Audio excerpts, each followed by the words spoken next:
વડોદરામાં ગોપાળાનંદ સ્વામી અને મુક્તાનંદ સ્વામીએ સત્સંગનો ખૂબ ફેલાવો કર્યો. સ્વામિનારાયણ સંપ્રદાયનો ખૂબ વિસ્તાર થયો તે દ્રેશીલાથી સહન ન થયું. મનમાં મંડ્યા બળવા, આપણાથી સ્વામિનારાયણ વધી જાય છે. દ્રેશીલા ગયા રાજા પાસે. ગાયકવાડ સરકારને કહ્યું, સ્વામિનારાયણ ધર્મ અવૈદિક છે, અવૈદિક ધર્મનો પ્રચાર કરે છે.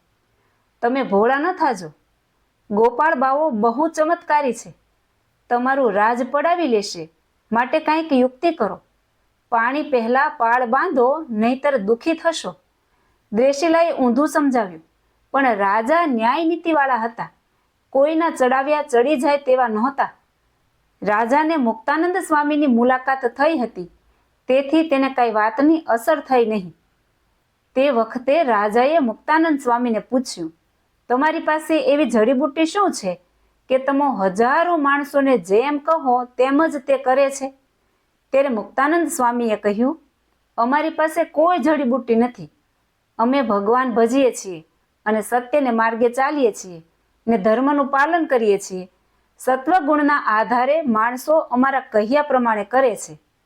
પછી શિવરામ ગાર્દીને રાજાએ કહ્યું, તમે વડતાલ જાઓ અને સ્વામિનારાયણને જેલમાં પૂરી દો, કારણ કે તમે ભલભલાને પકડી લો છો. શિવરામ વટથી બોલ્યો, એ કાંઈ મોટું કામ નથી.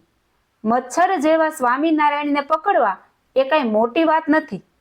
ભગવાન થઈને પૂજાય છે તે હવે ખબર પડશે. મારા જેવો હોશિયાર મળ્યો નથી, તેથી ફાવી ગયા છે. હું એને બરાબર કરીશ. શિવરામ આરબની બેરખ લઈને આવ્યો વડતાલ. સ્વામિનારાયણ ભગવાન ઢોલિયા ઉપર બિરાજમાન થયેલા છે. આજુબાજુ સંતો બેઠા છે. પગ પછાડતો ગર્વથી ભરેલો આવ્યો.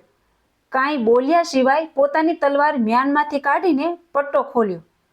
એવી જોરદાર ચક્કર તલવાર ફેરવી કે ક્યાંય શરીરને લાગે નહીં. પછી જોરથી તલવારને આકાશમાં ઘા કરી. તલવાર મંડી આકાશમાં ગોળ ગોળ ફરવા.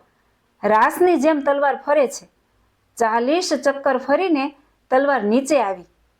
શિવરામે હાથમાં પકડી લીધી. તરકાર કરી જોરથી શિવરામ કહે છે, देखो यह हमारा कट शस्त्र है, सौ दुनिया में फिर रहा है, हमारे सिपाहियों के हाथ में है. हमारे सिपाही बहुत जोरदार लड़वड़िया है, तुम्हारा खेदान मैदान कर देंगे. સ્વામિનારાયણ ભગવાનના હાથમાં માળા છે. તે બતાવીને કહ્યું, देखो यह हमारा ब्रह्मशस्त्र है, वो संसार की वज्र माया को काटते हैं, अष्ट आवरण को भेद के ब्रह्मपुर में पहुंचाता है. श्रीजी महाराजे कड़क थईने કહ્યું, हमारी सब फौज के हाथ में भी है. એમ કહી માળા આંગળીમાં લીધી. ચક્કર ચક્કર ફેરવી ત્યાં તો માળા ઉડી આકાશમાં અને એ માળામાંથી તેજના કિરણો નીકળ્યા અને જોરદાર સ્વામિનારાયણ સ્વામિનારાયણ સ્વામિનારાયણ ધૂન થવા લાગી. શ્રીજી મહારાજ પોતે તાળી પાડીને મંડ્યા ધૂન કરવા. સાથે લાખો માણસો હતા તે પણ ધૂન કરવા મંડી ગયા. સ્વામિનારાયણ સ્વામિનારાયણ સ્વામિનારાયણ. ભગવાનના નામનો ધ્વનિ શિવરામના કાનમાં ગયો. તેથી માયાનું આવરણ ટળી ગયું અને ભાન ભૂલી મંડ્યા તાળી પાડીને ધૂન બોલવા. દેહભાન ભૂલાઈ ગયું. આવ્યા છે ભગવાનને પકડીને જેલમાં પૂરવા અને પોતે જ સ્વામિનારાયણ નામની ધૂન કરવા મંડ્યા. તાળીના અવાજથી, ભજનના મંગલ શબ્દોથી આખું બ્રહ્માંડ ગાજી ઉઠ્યું.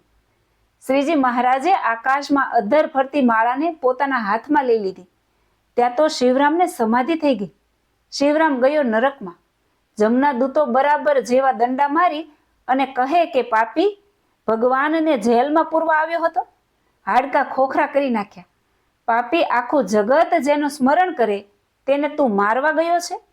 એમ કહી વળી ધોકા ફટકારે. મારે છે જમપુરીમાં અને દેહ અહીં ઉછળે અને બરાડા પાડે, બચાવો મને બચાવો. આવી બધી ધમાલ જોઈ આરબો જાય ભાગ્યા. ભાગો નહીતર મરી જશું. સમાધિ ઉતરી. શિવરામ ઊભો થયો. પ્રભુના ચરણમાં માથું ઝુકાવ્યું. પ્રભુ, મને માફ કરો. આવ્યો હતો તમને પકડવા અને હું પકડાઈ ગયો. હું અપરાધી જીવ છું. તમારા ચરણે અને શરણે આવ્યો છું. હવે મને ખબર પડી કે તમે આખી દુનિયાના રાજા છો. મને તમારા ધર્મ નિયમની રીત ભાત શીખવો. હું આજથી તમારો આશ્રિત છું. શિવરામ આવ્યો હતો ભગવાનને જીતવા માટે, પણ ભગવાન કોઈના જીત્યા જીતાય તેમ નથી. આવી રીતે અનેક શૂરવીર યોદ્ધાઓને શ્રીજી મહારાજે સત્યનો માર્ગ બતાવ્યો.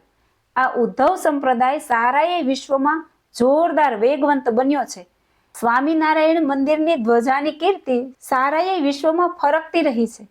પ્રભુ શરણે આવેલાને જન્મ મરણ રૂપી સંસ્કૃતિથી છોડાવનાર છે. જય શ્રી સ્વામિનારાયણ.